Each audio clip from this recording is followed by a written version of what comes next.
ನಮೋ ನೇತೃತ್ವದ ಬಿಜೆಪಿ ಮತ್ತು ನಿತೀಶ್ ನೇತೃತ್ವದ ಜೆಡಿಯು ಎರಡೂ ಸೇರಿಕೊಂಡಿರುವಂತಹ ಈ ನಿಮೋ ಜೋಡಿ ದೊಡ್ಡದಾದಂತಹ ಕಮಾಲ್ ಮಾಡಿದೆ. ಬಿಹಾರದಲ್ಲಿ ಅತಿ ದೊಡ್ಡ ಪಕ್ಷವಾಗಿ ಬಿಜೆಪಿ ಹೊರಹೊಮ್ಮಿದೆ.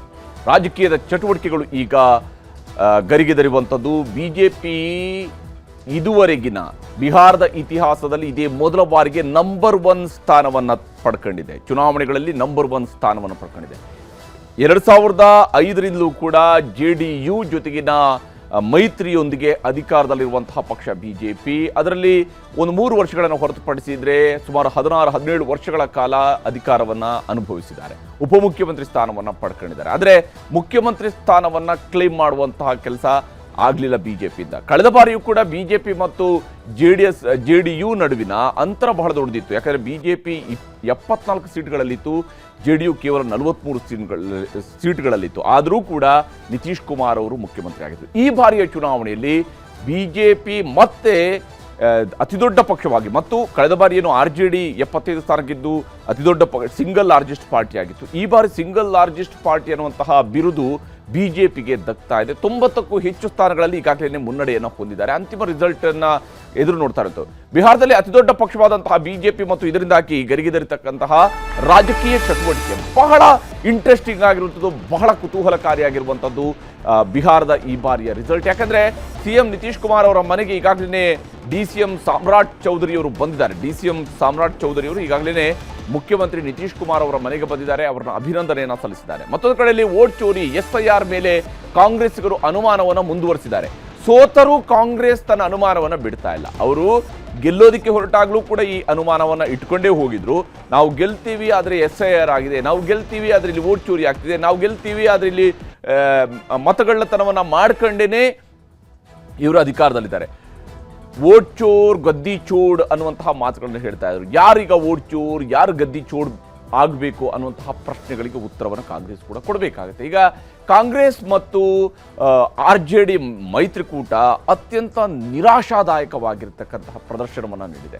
ಅತ್ಯಂತ ನಿರಾಶಾದಾಯಕ ಪ್ರದರ್ಶನ. ಆದರೆ ಟೈಗರ್ ಅಭಿ ಜಿಂದಾ ಹೇ ಅಂತ ಹೇಳುವಂಥದ್ದನ್ನು JDU ಕಾರ್ಯಕರ್ತರು ಹೇಳ್ತಾ ಇದ್ದಾರೆ. ಟೈಗರ್ ಇನ್ನೂ ಕೂಡ ಬದುಕಿದೆ, ನಮ್ಮ ಹುಲಿ ಇನ್ನೂ ಕೂಡ ಇದೆ ಅನ್ನುವಂಥ ಹೇಳ್ತಾರೆ. ಹಾಗಾಗಿ ನಮ್ಮ ಹುಲಿಯೇ ಮುಖ್ಯಮಂತ್ರಿ ಅನ್ನುವಂತಹ ನಿಟ್ಟಿನಲ್ಲಿ ಅವರು ಅನ್ನುವ ಸಂದೇಶವನ್ನು ಕೊಡುತ್ತಿದ್ದಾರೆ. 2005ರಿಂದ ಸತತವಾಗಿ ಮುಖ್ಯಮಂತ್ರಿ ಆಗಿರುವಂಥವರು, ಒಂದು ಸಣ್ಣ ಅವಧಿಯಲ್ಲಿ ಅವರು ಜೀತನ್ ರಾಮ್ ಮಾಂಝಿಯನ್ನು ಸ್ವತಃ ತಾವೇ ಮುಖ್ಯಮಂತ್ರಿ ಮಾಡಿರೋದು ಬಿಟ್ಟರೆ, ನಿತೀಶ್ ಕುಮಾರ್ ಅವರು ಸತತವಾಗಿ ಮುಖ್ಯಮಂತ್ರಿಯಾಗಿ ಆಳ್ವಿಕೆಯನ್ನು ನಡೆಸ್ತಾ ಬಂದಿರುವಂಥವ್ರು. ಈಗ ನಿತೀಶ್ ಕುಮಾರ್ ಅವರು ಮತ್ತೊಮ್ಮೆ ಮುಖ್ಯಮಂತ್ರಿ ಆಗ್ತಾರಾ ಅಥವಾ ಸಾಮ್ರಾಟ್ ಚೌಧರಿ ಅವರೇ ಉಪಮುಖ್ಯಮಂತ್ರಿ ಆಗಿರುವಂಥವರು ಮುಖ್ಯಮಂತ್ರಿ ಆಗ್ತಾರಾ? ಈ ಕುತೂಹಲಗಳು ಇದ್ದೇ ಇರುವಂಥದ್ದು. ಇವತ್ತು ಯಾವ್ಯಾವ ಸ್ವರೂಪದ ಬೆಳವಣಿಗೆಗಳು ನಡೆದಿದ್ದಾವೆ ಬಿಹಾರದಲ್ಲಿ ಅನ್ನುವಂಥದ್ದನ್ನು ನೋಡ್ತಾ ಹೋಗೋದಾದ್ರೆ, ನಿಮೋ ಮ್ಯಾಜಿಕ್ ಬಹಳ ದೊಡ್ಡದಾಗಿರುವಂಥದ್ದು ಇದೇ ಮ್ಯಾಜಿಕ್. ಯಾಕಂದರೆ ಈ ಜಂಗಿ ಕುಸ್ತಿಯನ್ನು ಗೆದ್ದಿರುವಂಥವರು ನರೇಂದ್ರ ಮೋದಿ ಮತ್ತು ನಿತೀಶ್ ಕುಮಾರ್ ಜೋಡಿ. ಮೋದಿ ನಿತೀಶ್ ಡಬಲ್ ಎಂಜಿನ್ ಆಡಳಿತ, ಇದು ಬಹಳ ಮುಖ್ಯವಾಗಿ ಈ ಎಲೆಕ್ಷನ್ ಸಂದರ್ಭದಲ್ಲಿ ಚರ್ಚೆಯಲ್ಲಿದ್ದಂತಹ ವಿಚಾರ, ಮತ್ತು ಈ ವಿಷಯವನ್ನು ಜನರವರೆಗೂ ಕೂಡ ತಲುಪಿಸುವಂತಹ ಕೆಲಸವನ್ನು ಅವರು ಮಾಡಿದರು. ಅವರ ಕ್ಯಾಂಪೇನ್ನಲ್ಲಿ ಶಕ್ತಿಶಾಲಿಯಾದಂತಹ ಕ್ಯಾಂಪೇನ್ ಇತ್ತು. ಬಹಳ ದೊಡ್ಡ ಪ್ರಮಾಣದಲ್ಲಿ ಕ್ಯಾಂಪೇನ್ಗಳನ್ನು ಮಾಡಿದರು. ಬಹಳ ಪವರ್ಫುಲ್ ಆದಂತಹ ಕ್ಯಾಂಪೇನ್ಗಳನ್ನು ಪ್ರಧಾನಮಂತ್ರಿ ನರೇಂದ್ರ ಮೋದಿ ಅವರು ಯಥಾ ಪ್ರಕಾರವಾಗಿ ಬಿಹಾರದಲ್ಲೂ ಕೂಡ ಮುಂದುವರಿಸಿದರು. ಮೋದಿ ಮೂಲಭೂತ ಸೌಕರ್ಯಗಳ ಪೂರೈಕೆ ಅನ್ನುವಂಥದ್ದು ಕೂಡ ಬಹಳ ಪ್ರಮುಖವಾದಂಥ ಕೆಲಸ. ಯಾಕಂದರೆ ಬಿಹಾರಕ್ಕೆ ವಿಶೇಷ ಪ್ಯಾಕೇಜ್ ಘೋಷಣೆ ಮಾಡಿದ್ರು, ಆ ಪ್ಯಾಕೇಜ್ ಕೊಡಲಿಲ್ಲ ಅನ್ನುವಂಥ ಆಪಾದನೆಯನ್ನು ಪ್ರತಿಪಕ್ಷಗಳು ಮಾಡಿದರೂ ಕೂಡ ಮೋದಿಯವರು ಅಲ್ಲಿಯ ಜನರಿಗೆ ಕನ್ವಿನ್ಸ್ ಮಾಡಿದರು. ತಮ್ಮ ಸರ್ಕಾರ ಏನೇನು ಯೋಜನೆಗಳನ್ನು ಕೊಟ್ಟಿದೆ, ಯಾವ ಸ್ವರೂಪದ ಆಡಳಿತವನ್ನು ಬಿಹಾರಕ್ಕೆ ತಲುಪಿಸೋದ್ರಲ್ಲಿ ಯಶಸ್ವಿಯಾಗಿದೆ ಅನ್ನೋದನ್ನು ಕೂಡ ಹೇಳ್ತಾ ಇದ್ರು. ನಿತೀಶ್ ಕುಮಾರ್ ಪರಿಣಾಮಕಾರಿ ಆಡಳಿತ, ಯಾಕಂದರೆ ಸುಶಾಸನ್ ಬಾಬು ಅನ್ನುವಂಥದ್ದು ನಿತೀಶ್ ಕುಮಾರ್ಗೆ ಇರುವಂತಹ ಮತ್ತೊಂದು ಹೆಸರು. ಅದು ಕೇವಲ ಹೆಸರು ಮಾತ್ರ ಅಲ್ಲ, ಸ್ವಜನ ಪಕ್ಷಪಾತ ಅಥವಾ ಗೂಂಡಾಗರ್ದಿ ಇವೆಲ್ಲದರಿಂದ ಬೆರೀತಾ ಇದ್ದಂತಹ ಬಿಹಾರದಲ್ಲಿ ಸ್ವಜನ ಪಕ್ಷಪಾತವೇ ಇಲ್ಲದ ರೀತಿಯಲ್ಲಿ, ಅಂದರೆ ತನ್ನವರು ಅಥವಾ ತನ್ನ ಕುಟುಂಬದ ಸದಸ್ಯರುಗಳು ಯಾರು ಕೂಡ ರಾಜಕೀಯದಲ್ಲಿಲ್ಲ, ಒಬ್ಬರೇ ಇರುವಂಥದ್ದು ನಿತೀಶ್ ಕುಮಾರ್ ಒಬ್ಬರೇ. ಹಾಗಾಗಿ ಅವರು ಅವರ ಪಕ್ಷದ ಕಾರ್ಯಕರ್ತರುಗಳನ್ನು ನಾಯಕರುಗಳನ್ನಾಗಿ, ಅವ್ರನ್ನ ಶಾಸಕರುಗಳನ್ನಾಗಿ, ಅವ್ರನ್ನ ಮಂತ್ರಿಗಳನ್ನಾಗಿ ಮಾಡಿದ್ದಾರೆ ಹೊರತು ಅವರ ಕುಟುಂಬದವ್ರನ್ನ ಯಾರು ಕರ್ಕೊಂಡು ಬಂದು ಕೂರಿಸಲಿಲ್ಲ. ಈ ಎಲ್ಲ ಕಾರಣಗಳು ಕೂಡ ನಿತೀಶ್ ಅವರ ಆಡಳಿತದ ಬಗ್ಗೆ ಬಿಹಾರದ ಮಟ್ಟಿಗೆ ನಿತೀಶ್ ಒಂದು ಒಳ್ಳೆಯ ಆಡಳಿತವನ್ನು ಕೊಡ್ತಾ ಇದ್ದಾರೆ, ಅವರಿಂದ ಯಾರಿಗೂ ತೊಂದರೆ ಇಲ್ಲ ಅನ್ನುವಂತಹ ವಿಚಾರವೂ ಕೂಡ ಬಹಳ ಮುಖ್ಯ. ಇನ್ನು ಬಿಜೆಪಿ ಕೈ ಹಿಡಿದಂತಹ ಹಿಂದುಳಿದ ವರ್ಗಗಳ ಸಮುದಾಯ, ಹಿಂದುಳಿದ ವರ್ಗಗಳು ಕೂಡ ಈ ಬಾರಿಯ ಚುನಾವಣೆಯಲ್ಲಿ ಬಿಜೆಪಿಯ ಕೈ ಹಿಡಿದಿರುವಂಥದ್ದು ಸ್ಪಷ್ಟವಾಗಿ ಗೋಚರಿಸ್ತಾ ಇದೆ.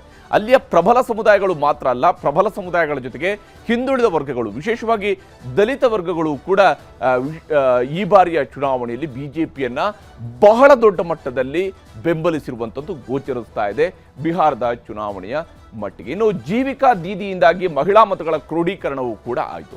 ವಿಶೇಷವಾಗಿ ನೋಡಿ, ಕಳೆದ ಚುನಾವಣೆಗಳಿಗೆ ಹೋದಾಗ ನಿತೀಶ್ ಕುಮಾರ್ ಅವರಿಗೆ ನಾನು ಸಾರಾಯಿ ನಿಷೇಧ ಮಾಡಿದ್ದೀನಿ ಅನ್ನುವಂತಹ ವಿಚಾರಗಳನ್ನು ಮುಂದಿಡ್ತಾ ಇದ್ರು. ಸಾರಾಯಿ ನಿಷೇಧ ಮಾಡಿದ್ದೀನಿ, ಹಾಗಾಗಿ ಮನೆಗಳಲ್ಲಿ ಆಗುತ್ತಾ ಇದ್ದಂತಹ ಈ ಕುಡಿತದಿಂದ ಆಗ್ತಾ ಇದ್ದಂತಹ ಜಗಳ ಇವೆಲ್ಲವೂ ಕೂಡ ಕಡಿಮೆ ಆಗಿದೆ ಅನ್ನುವಂತಹ ವಿಚಾರಗಳಿದ್ವು. ಈಗ ಸಾರಾಯಿ ನಿಷೇಧದ ಮೂಲಕವಾಗಿ ಆಗ ಹೇಗೆ ಹೆಣ್ಣುಮಕ್ಕಳಿಗೆ ಧೈರ್ಯ ತುಂಬಿದ್ರು, ಅದಕ್ಕಿಂತ ಒಂದು ಹೆಜ್ಜೆ ಮುಂದೆ ಹೋಗಿ ಜೀವಿಕಾ ದೀದಿ ಹೆಸರಿನಲ್ಲಿ 10,000 ರೂಪಾಯಿಯನ್ನ ನೇರವಾಗಿ ಎಲೆಕ್ಷನ್ ಟೈಮಲ್ಲೇ ಮಹಿಳೆಯರ ಅಕೌಂಟ್ಗಳಿಗೆ ಬಂದಿರೋದ್ರಿಂದಾಗಿ ಸಹಜವಾಗಿಯೇ ಮಹಿಳಾ ಮತದಾರರು ದೊಡ್ಡ ಸಂಖ್ಯೆಯಲ್ಲಿ ಬಂದು ಮತದಾನ ಮಾಡಿದ್ದಾರೆ ಮತ್ತು ಅದು ದೊಡ್ಡ ಮಟ್ಟದ ಅನುಕೂಲವನ್ನ ಮಾಡಿರುವಂಥದ್ದು ಸ್ಪಷ್ಟವಾಗಿ ಗೋಚರಿಸ್ತಾ ಇದೆ. ಆದರೆ ಮತ್ತೊಂದು ಕಡೆಯಲ್ಲಿ ಚೋರಿ ಹೇಳ್ತಾ ಇದ್ರು, ಅವರ ಚೋರಿ ಛಿದ್ರಗೊಂಡಿದೆ. ಈಗ ಕಾಂಗ್ರೆಸ್ನದ್ದು ಅತ್ಯಂತ ಕಳಪೆ ಪ್ರದರ್ಶನ. ಕಾಂಗ್ರೆಸ್ನದ್ದು ಎಷ್ಟು ಕಳಪೆ ಪ್ರದರ್ಶನ ಅಂತ ಹೇಳಿದ್ರೆ, ದೇಶದ ಮತದಾನದ ಇತಿಹಾಸದಲ್ಲಿ ಇದೇ ಮೊದಲ ಬಾರಿಗೆ ಇಷ್ಟೊಂದು ಕೆಳಮಟ್ಟಕ್ಕೆ ಅವರು ಯಾವತ್ತೂ ಹೋಗಿರಲಿಲ್ಲ. ಅಲ್ಲಿ ಬಹಳ ಇತಿಹಾಸವನ್ನು ಪ್ರಸ್ತಾಪಿಸ್ತಾ ಇದ್ರು. ಉದಾಹರಣೆಗೆ ಚಂಪಾರಣ್ ಜಿಲ್ಲೆಗಳಲ್ಲಿ ಹೋದಾಗ ಚಂಪಾರಣ್ನಲ್ಲಿ ಅವರು ಮಾಡ್ತಾ ಇದ್ದಂತಹ ಭಾಷಣಗಳಲ್ಲಿ ಪ್ರಿಯಾಂಕಾ ಗಾಂಧಿ ಅವರು ಹೇಳ್ತಾ ಇದ್ರು, ನೋಡಿ ಚಂಪಾರಣ್ನ ಮೂಲಕವಾಗಿದೆ ಸ್ವಾತಂತ್ರ್ಯದ ಆಂದೋಲನದಲ್ಲಿ ಗಾಂಧೀಜಿಯವರ ನಾಯಕತ್ವ ಇತ್ತು, ಅಂಥ ಇತಿಹಾಸ ನಿಮಗಿದೆ, ಹೀಗಾಗಿ ನೀವು ಕಾಂಗ್ರೆಸ್ ಜೊತೆಗೆ ಇರಬೇಕು, ಇದಂಥ ಇತಿಹಾಸವನ್ನು ನೆನಪಿಸ್ತಾ ಇದ್ರೆ ಪ್ರಿಯಾಂಕಾ ಗಾಂಧಿ. ಮತ್ತೊಂದು ಕಡೆಯಲ್ಲಿ ಜಂಗಲ್ ರಾಜಿನ ಇತಿಹಾಸವನ್ನು ನೆನಪಿಸ್ತಾ ಇದ್ರು ಪ್ರಧಾನಮಂತ್ರಿ ನರೇಂದ್ರ ಮೋದಿ. ಲಾಲೂ ಪ್ರಸಾದ್ ಯಾದವ್ ಅವರ ಆಡಳಿತದ 15 ವರ್ಷಗಳು ಬಿಹಾರದ ಪಾಲಿಗೆ ಜಂಗಲ್ ರಾಜ್ ಆಗಿತ್ತು ಅನ್ನೋಂಥದ್ದನ್ನ ಹೇಳ್ತಾ ಇದ್ರು. 1952ರ ಬಳಿಕ ಇದೇ ಮೊದಲ ಬಾರಿಗೆ 2 ಸ್ಥಾನ ಅಥವಾ 3 ಸ್ಥಾನ, 2 ಅಥವಾ 3ರಲ್ಲಿ ಓಡಾಡ್ತಾ ಇದೆ. ಅದು 2 ಸ್ಥಾನ ಅಥವಾ 3 ಸ್ಥಾನಕ್ಕೆ ಇಷ್ಟು ಕಳಪೆ ಸಾಧನೆಗೆ ಕಾಂಗ್ರೆಸ್ ಇಳಿದಿದೆ. ಮುಸ್ಲಿಂ ಯಾದವ ದಲಿತ ವೋಟ್ ಬ್ಯಾಂಕ್ ಛಿದ್ರಗೊಂಡಿದೆ. ಇದನ್ನ ಮೈ ಅಂತೇಳಿ ಕರಿತಾ ಇದ್ರು, MY ಮುಸ್ಲಿಂ ಮತ್ತು ಯಾದವ್, ಹಾಗೆಯೇ ಅದರ ಜೊತೆಗೆ ದಲಿತ ಮತಗಳು ಕೂಡ ಜೊತೆ ಸೇರ್ತವೆ ಅನ್ನೋಂಥದ್ದು ಅವರ ಕನಸಾಗಿತ್ತು, ಅದು ಛಿದ್ರಗೊಂಡಿದೆ. ಪರಿಣಾಮ ಬೀರದ ವೋಟ್ ಚೋರಿ ಅಭಿಯಾನ ಯಾವುದೇ ಸ್ವರೂಪದಲ್ಲೂ ಕೂಡ ಪರಿಣಾಮವನ್ನು ಬೀರಲೇ ಇಲ್ಲ. ರಾಹುಲ್ ಗಾಂಧಿಯವರು ಅಲ್ಲಿ ಬೆವರು ಸುರಿಸಿದ್ದಾರೆ ಹೊರತು ಅದು ಮತವಾಗಿ ಕನ್ವರ್ಟ್ ಆಗಲಿಲ್ಲ. ಜನರಲ್ಲಿ ವಿಶ್ವಾಸ ಮೂಡಿಸದ ಮಹಾಗಠಬಂಧನ್ ಯಾವುದೇ ರೀತಿಯಲ್ಲೂ ಕೂಡ ಅವರಿಗೆ ವಿಶ್ವಾಸವನ್ನು ಮೂಡಿಸುವಂತಹ ಕೆಲಸವನ್ನು ಮಾಡಲಿಲ್ಲ. ಕಾಮನ್ ಮ್ಯಾನ್ಗೆ, ಸಾಮಾನ್ಯ ಮನುಷ್ಯರಿಗೆ, ಸಾಮಾನ್ಯ ಜನರಿಗೆ ಒಂದು ವಿಶ್ವಾಸವನ್ನು ಮೂಡಿಸಬೇಕು, ಒಂದು ಹೊಸ ಆಶಯವನ್ನು ಮೂಡಿಸಬೇಕು. ಆದರೆ ಯಾವಾಗ ಬಿಜೆಪಿಯವರು ಪದೇ ಪದೇ ಜಂಗಲ್ ರಾಜಿನ ಇತಿಹಾಸವನ್ನು ನೆನಪಿಸಿದ್ರು, ಅದನ್ನು ಕೌಂಟರ್ ಮಾಡೋದಕ್ಕೂ ಕೂಡ ಇವರ ಬಳಿಯಲ್ಲಿ ಯಾವುದೇ ಅಸ್ತ್ರಗಳಿರಲಿಲ್ಲ. ಸುಮ್ಮನೆ ನೀವು ಇತಿಹಾಸ ಹೇಳ್ತಾ ಇದ್ದೀರಿ ಅಂತ ಕೇಳಿದ್ರೆ ಹೊರತು ನಿಜಕ್ಕೂ ಕೂಡ ಜಂಗಲ್ ರಾಜಿಂದ ಹೊರಬರೋದಕ್ಕೆ ಬೇಕಾದ ಪ್ರಯತ್ನವನ್ನು RJD ಮಾಡಲಿಲ್ಲ, ಕಾಂಗ್ರೆಸ್ ಕೂಡ ಮಾಡಲೇ ಇಲ್ಲ. ಇಲ್ಲಿ SIR ವೋಟ್ ಚೋರಿ ಕಾರಣ ಅನ್ನುವಂತಹ ಅಂಶವನ್ನು ಈಗಲೂ ಕೂಡ ಸೋತ ಮೇಲೂ ಕೂಡ ಕಾಂಗ್ರೆಸ್ ಇದನ್ನೇ ಹೇಳ್ತಾ ಇದೆ. ಸೋತ ಮೇಲೂ ಕೂಡ ಕಾಂಗ್ರೆಸ್ ಇದೇ ಉತ್ತರವನ್ನು ಕೊಡ್ತಾ ಇದೆ. ಮತದಾರರ ವಿಶೇಷ ಪರಿಷ್ಕರಣೆಯಿಂದಾಗಿ ಬಿಜೆಪಿಗೆ ಲಾಭ ಆಯಿತು ಅನ್ನುವಂಥದ್ದು ಕಾಂಗ್ರೆಸ್ನವರು ಮಾಡ್ತಾ ಇರುವಂತಹ ಆಪಾದನೆ. ಮತದಾರರ ವಿಶೇಷ ಪರಿಷ್ಕರಣೆನೇ ಬಿಜೆಪಿಗೆ ಲಾಭ ಆಯಿತು.